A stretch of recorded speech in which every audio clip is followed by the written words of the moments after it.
हाँ फिर ठीक है। चलिए, अभी हमने ज्ञान उपयोग और की बात कर ली है। अब हम दर्शनोपयोग पर आ गए हैं। तो दर्शनोपयोग पे हमने देखा, जो सामान्य प्रतिभास किसी भी वस्तु का हमें हो रहा है, वो किसके कारण हो रहा है? दर्शनोपयोग के कारण हो रहा है। मतलब किसी भी वस्तु का हमें निर्विशेष या फिर सामान्य अवलोकन जो ज्ञान है, किसी भी वस्तु के विशेषों को ना जान के मात्र सामान्य रूप से उसे जानना, वो किसके कारण है? तो वो दर्शनोपयोग के कारण है। और दर्शनोपयोग हमेशा ज्ञान उपयोग के पहले होगा। तो उसके भेद क्या है? तो दर्शनोपयोग के चार भेद कहे हैं: चक्षु दर्शन, अचक्षु दर्शन, अवधि दर्शन और केवल दर्शन। ये क्या है? ये चार भेद किसके हैं? दर्शनोपयोग के ये चार भेद है। नाम अच्छे से देख लीजिए: चक्षु दर्शन, अचक्षु दर्शन, अवधि दर्शन और केवल दर्शन। इस तरीके से चार भेद किसके हैं? दर्शनोपयोग के चार भेद कहे गए हैं। तो नाम से भी समझ में आ रहा है कि चक्षु, अचक्षु, है ना? तो जो चक्षु मतलब क्या होता है? आंख। चक्षु मतलब होता है आंख।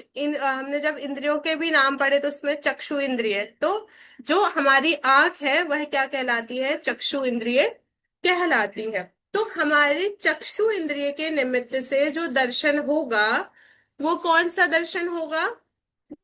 वो चक्षु दर्शन होगा, है ना? तो इसमें और कोई इंद्रिय इन्वॉल्व नहीं होगी, मात्र कौन सी इंद्रिय इन्वॉल्व होगी?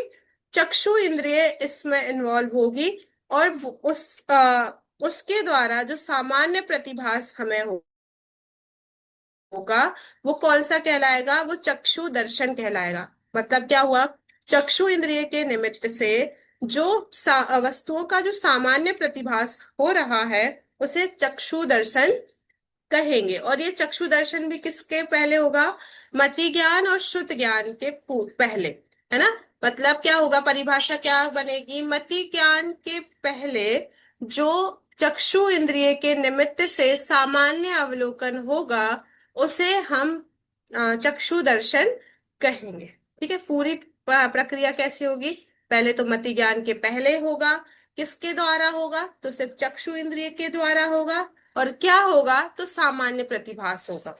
ठीक है? तीनों चीजें समझ में आ गई? क्या हो, क्या एक बार और रिपीट कर रही हूँ।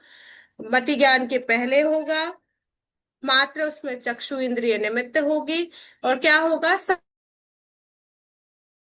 सामान्य प्रतिभास होगा, किसी भी वस्तु का सामान्य ज्ञान होगा, लेकिन एक ही इंद्रिय के इन्वॉल्वमेंट से, सिर्फ चक्षु इंद्रिय के इन्वॉल्वमेंट से। ठीक है? देखिए क्यों ऐसा है, तो अभी आगे बताएंगे कि चक्षु और अचक्षु दर्शन ऐसे भेद क्यों किए हैं। अब अचक्षु दर्शन में क्या होगा? चक्षु इंद्रिय को छोड़ के शेष जो चार इंद्रिय है ना, कौन कौन सी हुई? स्पर्शन, रसना, घ्राण और कर्ण के द्वारा जो सामान्य प्रतिभास होगा, और किस ज्ञान के पहले? मति ज्ञान के पहले जो सामान्य प्रतिभास होगा, उसको क्या कहेंगे? अचक्षु दर्शन। मतलब कौन सी इंद्रियां इन्वॉल्व होंगी? चक्षु इंद्रियों को छोड़ के शेष चार इंद्रियां जिसमें इन्वॉल्व होंगी ज्ञान सामान्य प्रतिभास करने में। और क्या होगा? सामान्य प्रतिभास होगा। और किसके पहले होगा? तो मति ज्ञान के पहले होगा। ठीक है? तो पहले क्या होता है? पहले दर्शन होता है, इसीलिए अचक्षु दर्शन भी मति ज्ञान के पहले होगा, है ना? तो मति ज्ञान देखिए दो तरीके के वस्तुएं हो गई। एक वस्तु है जिसमें चक्षु दर्शन की जरूरत पड़ रही है, और एक वो जो वस्तुएं हैं जिसमें अचक्षु दर्शन की जरूरत पड़ रही है। इस तरीके से भेद हो गया, है ना?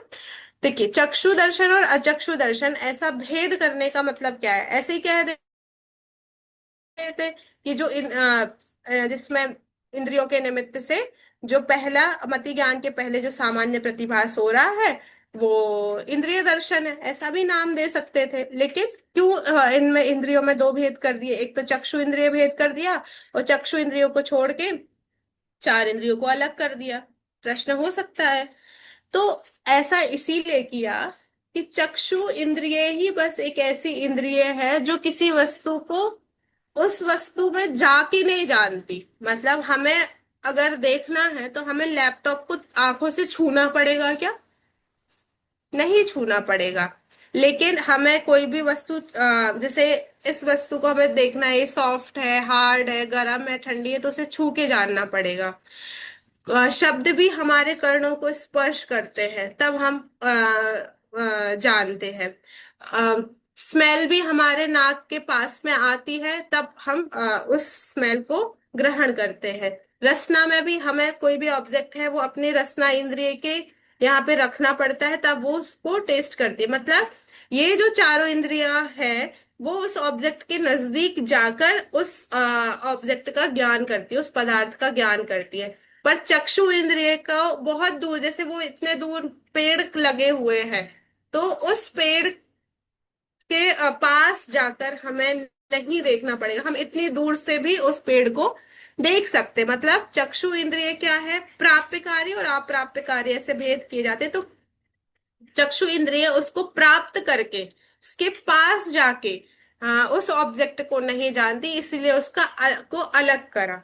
और बाकी जो चार इंद्रिय हैं इनमें क्या होता है, ये किसी भी ऑब्जेक्ट के नजदीक जाके, जैसे हमें उस पेड़ में जो फूल लग रहे हैं उनकी क्या खुशबू है, अगर उस खुशबू को फील करना है तो हमें उसके करीब जाना पड़ेगा। लेकिन हमें उन फूलों को देखना है तो वो हम यहाँ से भी देख सकते हैं, हमें उनके पास जाने की जरूरत नहीं है। इस तरीके से ये चक्षु दर्शन और अचक्षु दर्शन ऐसे भेद यहाँ पर किए गए।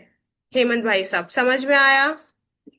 तपन जी समझ में आया? आप लोग की वीडियो ऑफ है ना? चक्षु दर्शन और अचक्षु दर्शन में क्या भेद है? मनीष जी भाई साहब, समझ में आ गया ना ये कि हमने ऐसे भेद क्यों किए, चक्षु अलग कर दिया और अचक्षु जो चार इंद्रिय हैं उनको अलग क्यों किया। और ये दोनों जो दर्शन है ये मति ज्ञान के पहले हों, है ना? तो एक मति ज्ञान ऐसा होगा जिसमें सिर्फ चक्षु इंद्रिय की सहायता उसे लगेगी, और एक मति ज्ञान ऐसा होगा जिसमें उसे आ, इनको छोड़कर इन चक्षु इंद्रियों को छोड़कर चार इंद्रियों की हेल्प लगेगी। इसलिए मति ज्ञान के पूर्व में जो होने वाला दर्शन उपयोग है उसके इस तरीके से दो भेद किए। ठीक है। अब अवधि दर्शन। तो अवधि ज्ञान के पहले जो दर्शन होगा उसे क्या कहेंगे? अवधि दर्शन कहेंगे। क्योंकि इसमें इंद्रिय और मन की सहायता है नहीं, क्योंकि हम पहले ही देख चुके हैं कि अवधि ज्ञान में इंद्रिय और मन की सहायता होती है क्या? नहीं होती है। इंद्रिय और मन की सहायता के बिना तो ऐसा इसमें चक्षु और अचक्षु का भेद नहीं होगा अवधि दर्शन में। तो इसमें बस क्या है, तो अवधि दर्शन क्या कहलाएगा? तो अवधि ज्ञान के पहले जो सामान्य प्रतिभास होगा उसे क्या कहेंगे? अवधि दर्शन कहेंगे। बस इतनी सामान्य सी परिभाषा इसमें होगी, है ना? इसमें इंद्रिय और मन की सहायता नहीं है, इसलिए इसमें चक्षु अचक्षु जैसे भेद नहीं है। ठीक है। अभी तक जो तीन दर्शन हम पढ़ रहे हैं उन तीनों ही दर्शनों में क्या होगा कि चक्षु इंद्रिय, अचक्षु इंद्रिय, अवधि दर्शन, इनमें तीनों में ही भेद होगा। भेद कैसे कि पहले क्या होगा? दर्शन उपयोग होगा, फिर ज्ञान उपयोग होगा। तो इस तरीके से इसमें समय भेद पड़ता है, काल भेद होता है। पर केवल दर्शन के साथ ऐसा नहीं है। क्यों नहीं है? क्योंकि केवल दर्शन सब कुछ एक साथ जानता है, उसमें समय का भेद नहीं होता कि वो पहले है ना भूत को जानेगा, भविष्य को जानेगा, वर्तमान को जानेगा, पहले अधोलोक को जानेगा, फिर मध्य लोक को जानेगा, फिर ऊर्ध्व लोक को जानेगा। ऐसा क्रम उसमें नहीं होता है। वो आक्रम रूप से सभी वस्तुओं का ज्ञान करता है, मतलब एक साथ ज्ञान करता है। तो उसमें समय भेद, काल भेद, द्रव्य भेद, क्षेत्र भेद ऐसा कुछ भी भेद नहीं होता है। इसीलिए उसके पहले जो सामान्य प्रतिभास होगा वो साथ में ही होगा। तो केवल ज्ञान के साथ में जो सामान्य प्रतिभास होता है उसका नाम क्या है? केवल दर्शन। अभी तक हम कैसे परिभाषाओं में कैसा प्रयोग कर रहे थे कि मति ज्ञान के पहले चक्षु इंद्रिय के निमित्त से जो सामान्य प्रतिभास होगा वो चक्षु दर्शन होगा। मति ज्ञान के पहले आ, सारी चार शेष चार इंद्रियों के निमित्त से जो सामान्य प्रतिभास होगा वो अचक्षु इंद्रिय दर्शन कहलाएगा। अवधि ज्ञान के पहले जो सामान्य प्रतिभास होगा वो अवधि दर्शन होगा, लेकिन केवल दर्शन की जब हम परिभाषा करेंगे तो इसमें किसी भी तरीके का भेद नहीं हम करेंगे कि पहले ये और बाद में ये। इसमें केवल ज्ञान के साथ में जो सामान्य प्रतिभास होगा उसे हम क्या कहेंगे, केवल दर्शन कहेंगे। ठीक है, समझ में आया केवल दर्शन क्या है? तो ये इस तरीके से अवलोकन, यह अवलोकन किसे कहते हैं? अवलोकन का मतलब क्या? अवलोकन मतलब देखना।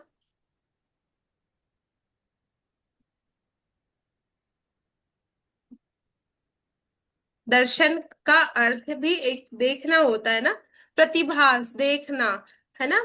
ये क्या है, एक ही बात है। तो जो उसका सामान्य अवलोकन, सामान्य प्रतिभा, अवलोकन मतलब जस्ट एक नजर में उसे लेना, वो क्या कहेगा, कहा जाएगा अवलोकन। आ ठीक है, लोचन भी बोलते हैं ना, तो लोचन का जो कार्य है वो लोकन हुआ। तो इस तरीके से ये शब्द बनेगा। हाँ दीपा जी पूछिए। अ, जैसे कुमति, कुश्रुत और कुअवधि होता है, वैसे कुदर्शन भी होता है।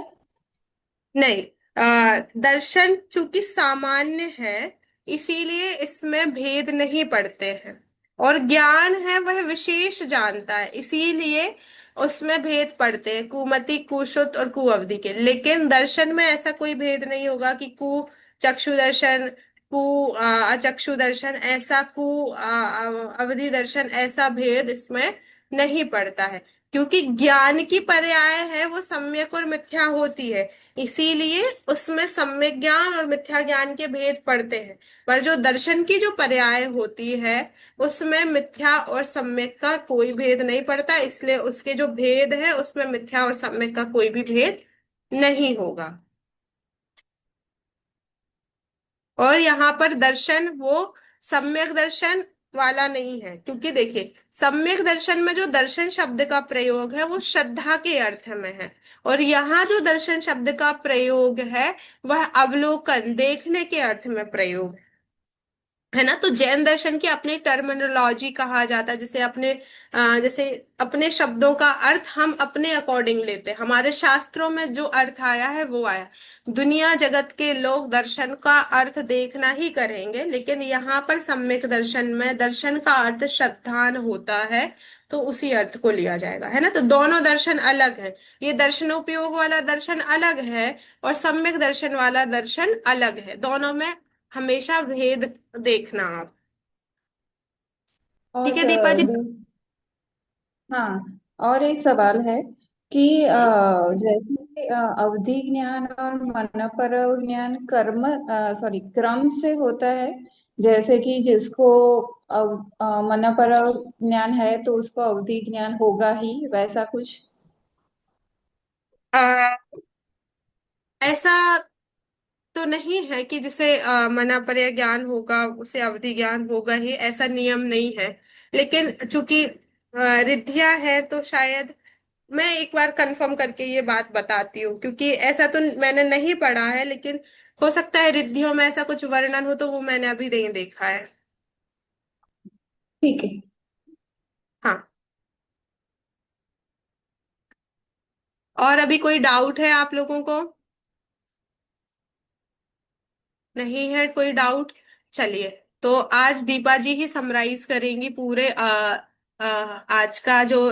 हाँ ऐसा करिए आप, दर्शनोपयोग वाला और ज्ञानोपयोग ऐसा भेद कर देते हैं, तो आप ज्ञानोपयोग वाला जो पोर्शन है वो आप समराइज करेंगे। और कौन है आज पे? हाँ, आज लेडीज को ही काम देते हैं, तो रोशनी जी है वो दर्शनोपयोग वाला जो पोर्शन है उसे समराइज करेंगे।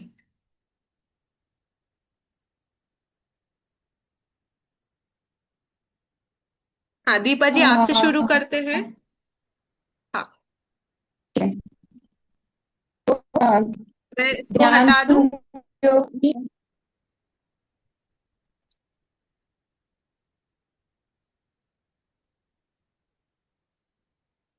हाँ बोलिए बोलिए, आप शुरू करिए।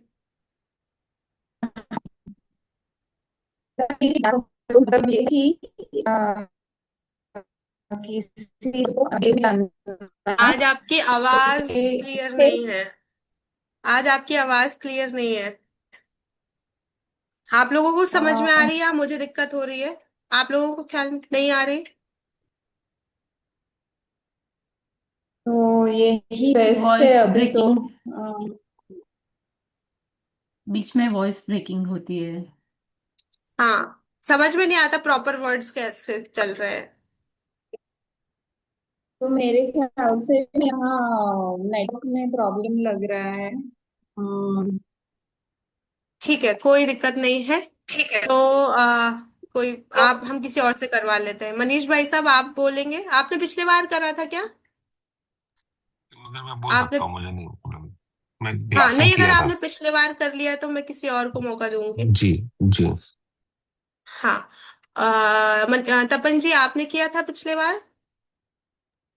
हाँ, पिछली बार सबने थोड़ा थोड़ा बोला था ना, तो उसमें। अच्छा अच्छा। ठीक है, तो तपन जी आप ही दर्शनोपयोग के बारे में बता दीजिए। दर्शनोपयोग के बारे में आज आपने क्या समझा, क्या समझ में आया? थोड़ा समराइज करें। हाँ, दर्शन उपयोग चार टाइप के हैं। चक्षु दर्शन, अचक्षु दर्शन, अवधि दर्शन और केवल दर्शन। हम्म। और चक्षु दर्शन मतलब जो हमें चक्षु इंद्रिय से दिखता है, जो मति ज्ञान से पहले होता है। और जो चक्षु इंद्रिय से सामान्य प्रतिभास होगा वो चक्षु दर्शन हो गया। अचक्षु दर्शन हो गया जो चक्षु इंद्रिय के अलावा जो चार इंद्रियां हैं उनसे जो हमें सामान्य प्रतिभास होगा वो अचक्षु दर्शन हो गया। किसके पहले होगा, कौन से ज्ञान के पहले होगा? ये मति ज्ञान से पहले होगा। हम्म। और अवधि ज्ञान से पहले जो सामान्य प्रतिभास होगा वो अवधि दर्शन हो गया। और हम्म। केवल ज्ञान के साथ में जो सामान्य प्रतिभास होगा वो केवल दर्शन हो गया। बहुत बढ़िया, मतलब हाँ, केवल दर्शन में आपने ध्यान रखा साथ में होगा, है हाँ। ना? उसमें भेद नहीं पड़ेगा। बहुत बढ़िया। चलिए, अभी रोशनी जी आपको ज्ञान के भेद और बताने हैं कि ज्ञान के भेद क्या है और उसका स्वरूप क्या है।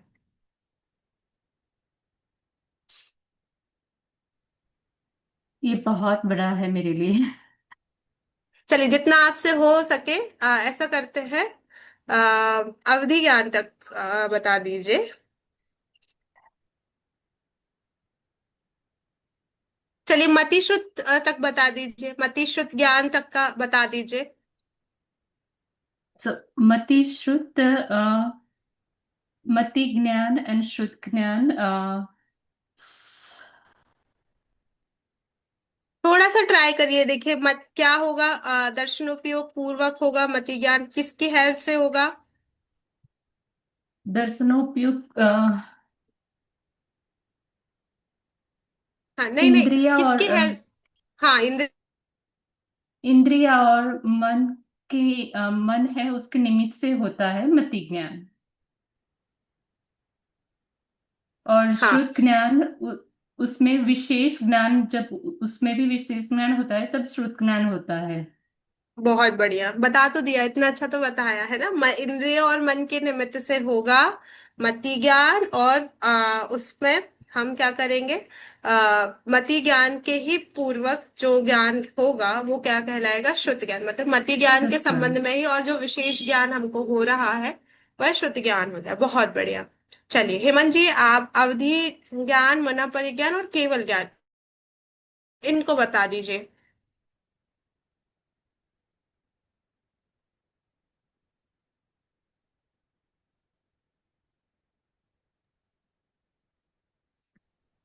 अवधि ज्ञान जो होता है नारकियों को और उनको होता है, क्या बोले देवों को और उनको, ऐसा ही है ना, इनको अवधि ज्ञान होता हम्म। है।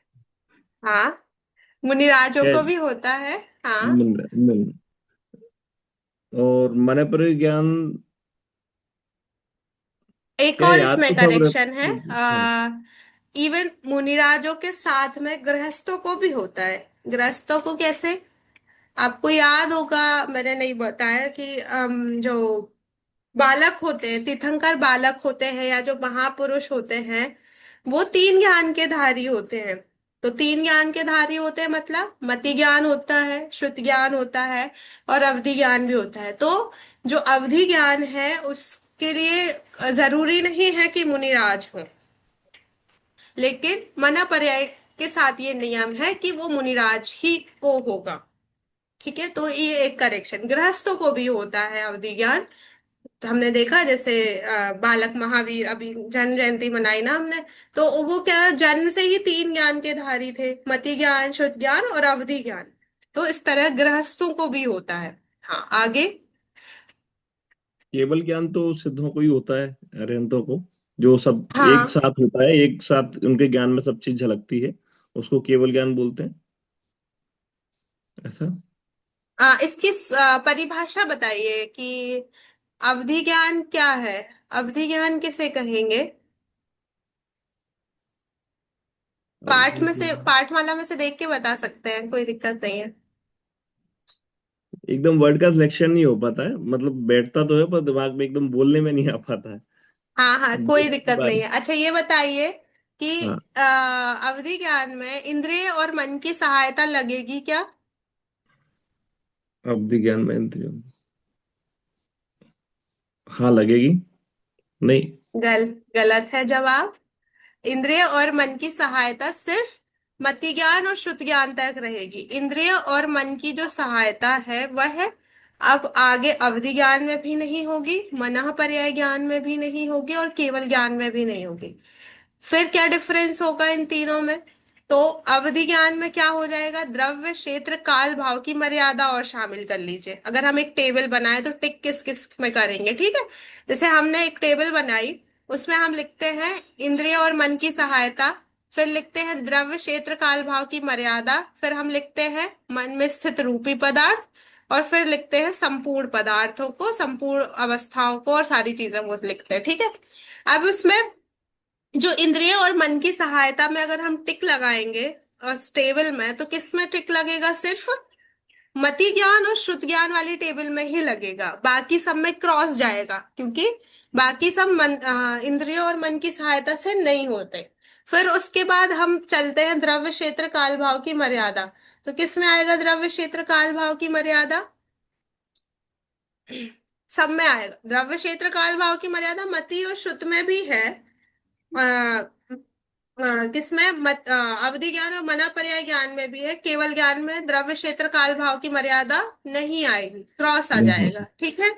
उसके बाद रूपी पदार्थ। तो मन में स्थित रूपी पदार्थ, बस एक स्पेसिफिक ले तो वो सिर्फ मनः पर्याय ज्ञान में ही टिक लगेगा, बाकी सब में क्रॉस लगेगा। रूपी पदार्थ नहीं, मन में स्थित रूपी पदार्थ। बाकी सब तो रूपी पदार्थों को जान रहे हैं, लेकिन स्पेसिफिक वर्ड लगाइए मन में स्थित रूपी पदार्थ, तो वो सिर्फ किस में टिक लगेगा, मना पर्याय ज्ञान में।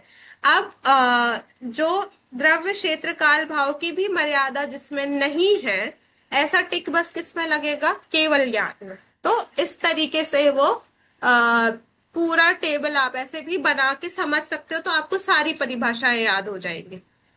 ठीक है, आया समझ में ये चीज आपको, पूरी परिभाषाएं हमने रिवाइज कर ली। इसके बाद एक और चीज मनीष भैया आप बताएंगे, उपयोग का क्या लक्षण था, उपयोग मतलब क्या था, उपयोग किसे कहेंगे।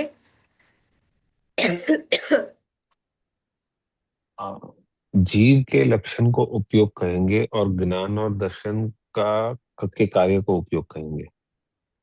बहुत बढ़िया, ज्ञान और दर्शन का जो व्यापार हो रहा है, मतलब ज्ञान और दर्शन का जो परिणमन हो रहा है जिससे जीव की पहचान होगी, उसे उपयोग कहा जाएगा। ठीक है, तो ये पूरा चैप्टर आपका हुआ। आप अगली बार अगर मैंने ऐसे टेबल बना के बताया है, अगर आप ऐसे टेबल बना के अपनी कॉपी में लिखना चाहते हो तो लिख सकते हो लिख सकते हो। और असाइनमेंट आप जल्दी से जल्दी पूरा कर लीजिए, उसे अपलोड कर दीजिए, ताकि मैं दूसरा असाइनमेंट आपको दे सकूं। मुझे दूसरा असाइनमेंट आपको देना है, मैं आज भी सोच रही थी कि दूं, पर आप लोगों ने सबमिट ही नहीं किया, तो मैं कैसे दूं। दो दो काम हो जाएंगे फिर तो आपके लिए। तो अपलोड कर देंगे, दी, आप लोग प्रॉमिस कर रहे हो इसी वीक।